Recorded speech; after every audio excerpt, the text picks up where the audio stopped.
tudo bem? Começamos agora o Conversando Evangelho, o estudo semanal do Evangelho segundo o Espiritismo, tradução de Guilom Ribeiro.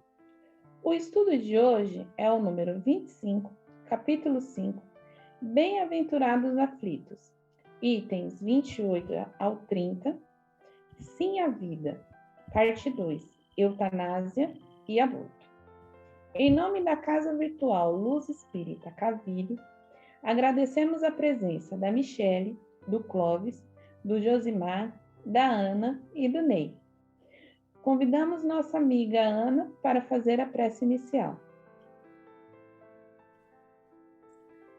Vamos elevar nossos pensamentos a Deus, agradecendo por mais um estudo, mais uma reunião que a gente possa fazer, pedindo aqui a presença dos trabalhadores de Jesus, a espiritualidade amiga, para que possa nos intuir, nos orientar, nos amparar, e convidando Jesus para ocupar o lugar de honra dessa mesa virtual que nós estamos participando. Que assim seja. Assim seja. Que assim seja. Será lícito praticar eutanásia para abreviar a vida de um doente que sofra sem esperança de cura? Leia, primeiro a gente precisa definir o que é eutanásia. Eutanásia consiste em agir deliberadamente para provocar a morte de uma pessoa enferma, ou seja, de uma pessoa doente. Esse procedimento é adotado como forma de encerrar o sofrimento de uma pessoa que não pode mais se recuperar, passando por sofrimento físico e emocional constante, ou simplesmente sobrevivendo sem consciência. De acordo com a lei brasileira, a prática da eutanásia, ainda que com consentimento inconteste do próprio paciente, do doente, ou de seus responsáveis, é considerada assassinato. Isso significa que qualquer pessoa que causar a morte de um paciente de forma intencional e deliberada deverá responder criminalmente. Facilitar ou induzir o suicídio de alguém também é um crime, o que se aplica às situações relacionadas à eutanásia, independentemente do estado de saúde da pessoa que venha a falecer. Ou seja, em qualquer situação em que o portador de uma doença ou condição incurável morra, não em consequência do desdobramento natural da doença, mas pela interferência direta de outra pessoa, é criminalizada no Brasil. Mas lembramos que, para nós espíritas, qualquer abreviação da vida contraria as leis naturais e, por consequência, a vontade de Deus. É isso mesmo, Ana?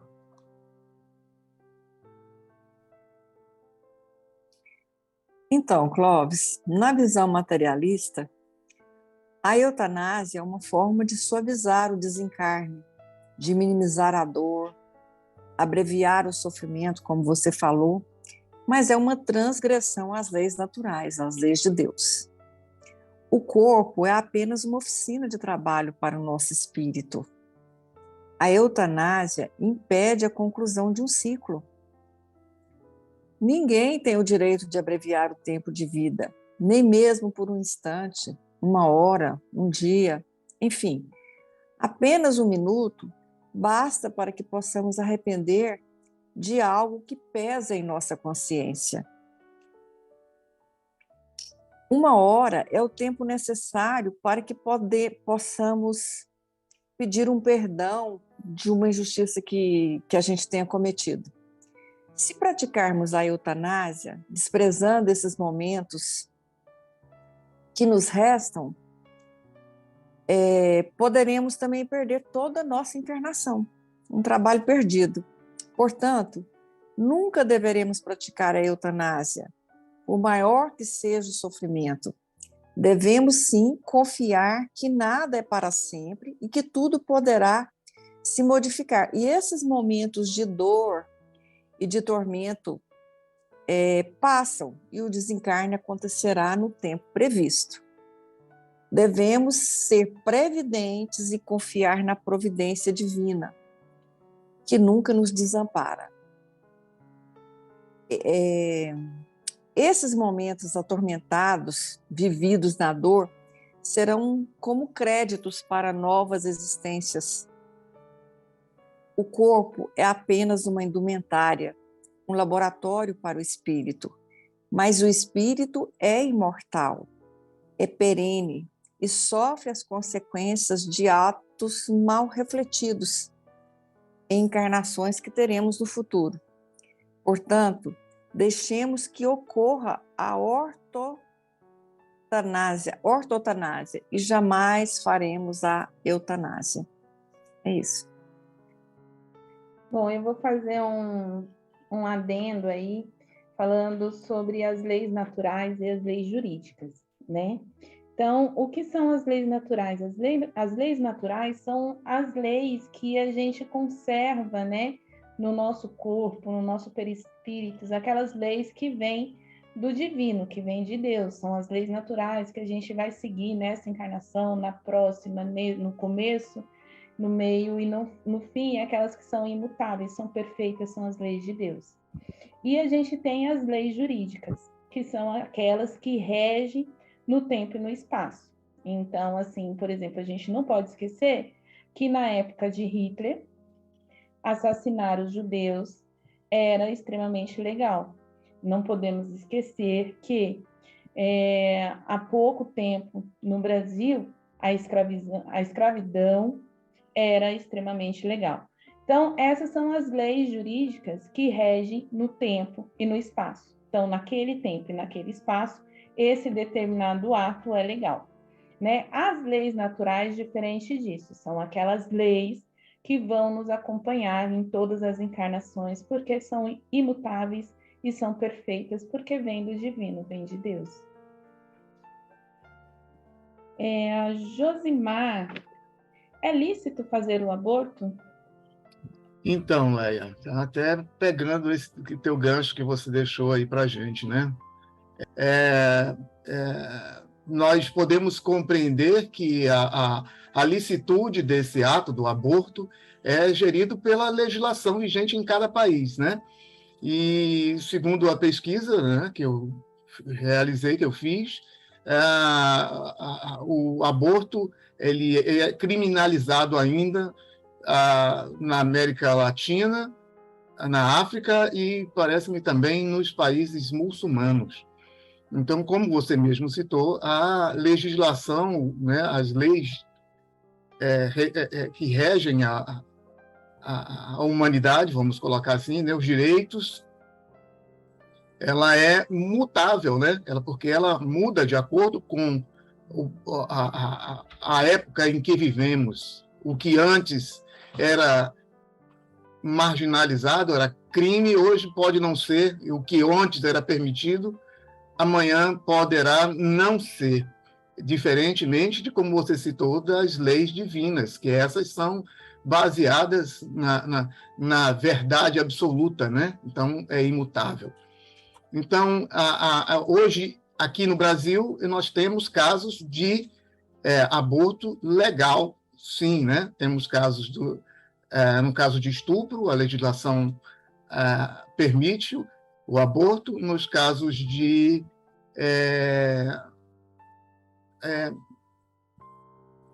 casos de feto no caso que pode gerar dano para a genitora e isso. No caso do feto, quando ele tem algum problema de formação. Acho que nesses 3 casos. Só se não me engano, são esses 3 casos, né, que são previstos. São lícitos. No restante, não são assistidos, né, pela lei. Obrigada, Josimar. Em caso de estupro, a lei brasileira permite. Mas por que a doutrina esclarece que nem nesses casos deve-se fazer o aborto? Pois bem, o Brasil é um dos países com leis sobre o aborto legal com mais limitações. Poucos são os casos permitidos pelo Código Penal E mesmo nessas situações autorizadas, especialistas afirmam que a situação de desrespeito à legislação são recorrentes, enormes. Agora, no ponto de vista legal, é permitido interromper a gestação, segundo o Código Penal, em caso de estupro, risco de vida para as pessoas gestantes e fetos anencéfalos, sem definir o tempo máximo de gestação para a realização do aborto. Agora, segundo as normas técnicas atendida, as normas técnicas de atenção humanizada ao abortamento, o Ministério da Saúde determina que o procedimento pode ser realizado até a 20ª semana de gravidez, prazo que pode ser estendido para até a 22ª semana, em caso o feto pese menos de 500 gramas. Agora, como funciona em caso de estupro a vítima da violência sexual que quiser realizar o aborto deve ir a uma unidade de saúde, o Sistema Único de Saúde, o SUS, e relatar à equipe médica o crime. A lei não obriga que a vítima apresente boletim de ocorrência ou qualquer exame que ateste o abuso, como laudo do Instituto Médico Legal. Agora,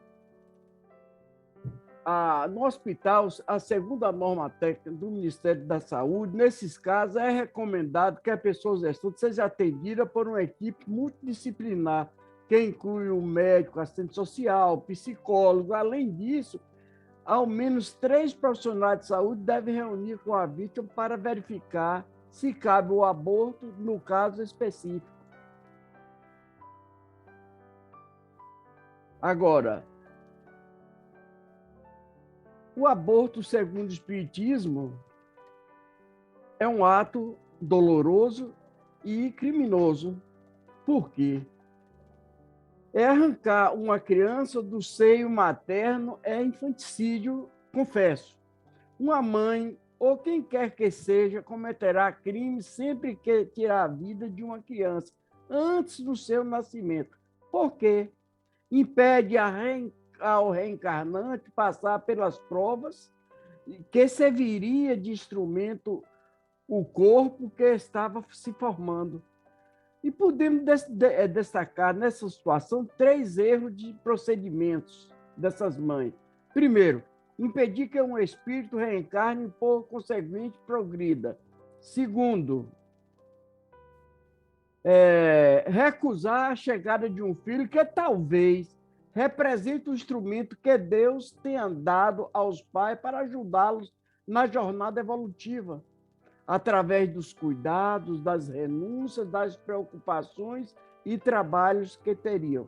E o terceiro é transgredir o mandamento divino: não matarás, sem dar à vítima a menor chance de defesa. O aborto delituoso é, como se vê, a negação do amor. Pois bem, esmagar uma vida que desponta em plena de esperança é impedir que o espírito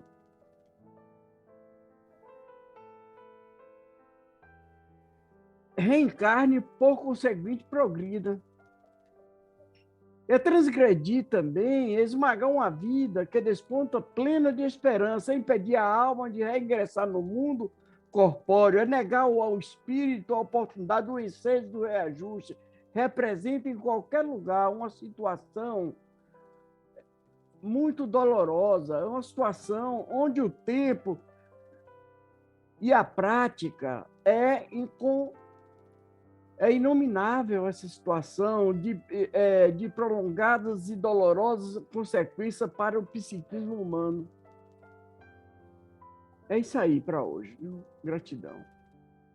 E espiritualmente, né, o aborto ele vai ter consequências para todas as pessoas que participam dele, tanto para a mãe, para o pai dessa criança, para o médico, para a enfermeira que participa disso, para a pessoa que fornece o remédio enfim, para a amiga que auxilia, todas essas pessoas, infelizmente, vão estar comprometidas espiritualmente com esse ato.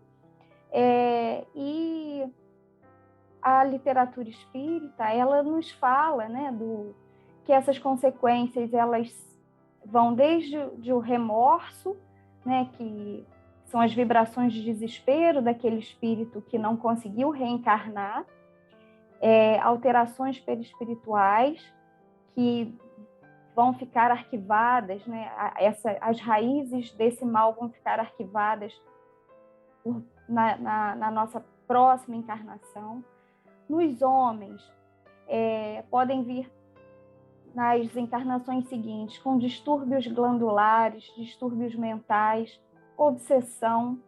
Nas mulheres, doenças do aparelho reprodutor, transtornos na fertilidade, na gestação, infecções, hemorragias, distúrbios circulatórios, fetais, abortos espontâneos e distúrbios mentais também. Nós não estamos aqui para julgar ninguém, mas quantas pessoas, né, a gente muitas vezes vê que não conseguem engravidar e tentam muito e, infelizmente, nessa vida não conseguem. E é relatado que praticaram em outras encarnações aborto ou auxiliaram muitas pessoas a praticarem o aborto. Enfim, então nessa encarnação elas vêm nessa condição como forma de resgate. Mas a gente precisa lembrar da misericórdia divina, que Jesus ele disse, né, vá e não peques mais. Então,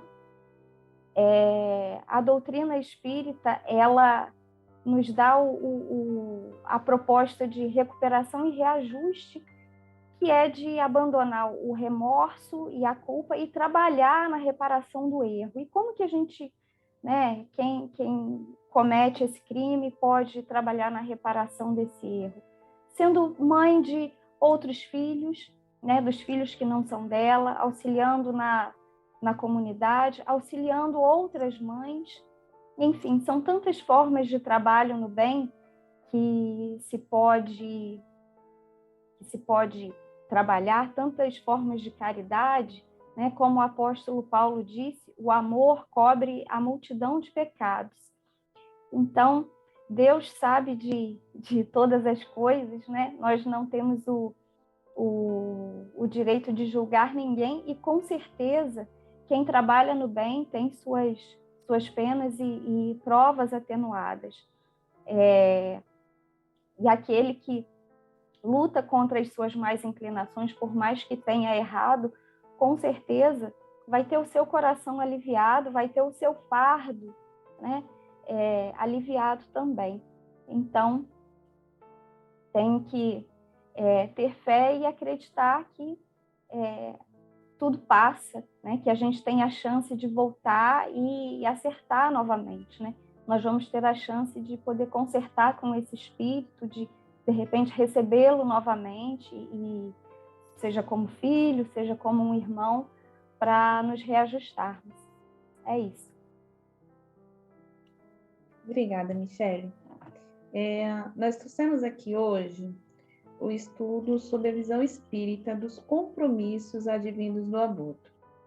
Lembrando que o genitor também aborta, tá? Ele aborta quando ele abandona a genitora e a criança, ele aborta quando ele auxilia ela a fazer o aborto, ele aborta quando ele incentiva, ele aborta quando ele condiciona a mãe genitora aí ao aborto. Então, todas essas consequências que a Michele trouxe, ela vem para a mãe genitora, ela vem para o pai genitor, porque a responsabilidade, né, desse espírito que está vindo, da formação dessa criança que está vindo, é a conjunção desses dois corpos que se juntaram na formação desse novo corpinho aí que estava vindo para esse mundo, tá? Obrigada pela colaboração de todos no nosso estudo da noite. Pedimos para o nosso amigo Josimar fazer nossa prece de encerramento. E hoje, especialmente, eu queria pedir que na prece de encerramento nós apresentássemos esses espíritos, né, que estão passando por essa dificuldade ou estão sofrendo as consequências dos atos que estudamos aqui essa noite. Então, vamos agradecendo aos nossos irmãos de luz que nos acompanharam nesse momento de estudo e reflexão, pedindo perdão, né, pelos nossos equívocos, pelos nossos erros, e também pedindo aos nossos irmãos de luz e a Jesus que tenha misericórdia dessas pessoas, né, que em momento de aflição chegaram a cometer atos tão tenebrosos, né, como o suicídio, a eutanásia, o aborto, que eles possam compreender que existe algo além, algo maior do que as nossas conveniências e as nossas dificuldades, que nada acontece por acaso. Nós não conseguiremos compreender toda a complexidade que estamos passando observando apenas um trecho dessa passagem. Então, que nós possamos ter a humildade e aceitar com resignação as determinações necessárias de cada momento. E que nós possamos ser para essas pessoas o ombro amigo que oferece apoio, e não a mão que aponta ou aquele que julga, porque não cabe a nós nada disso. E que assim seja, né? Que assim seja. Tenham todos uma boa semana e até o próximo estudo. Fiquem com Deus.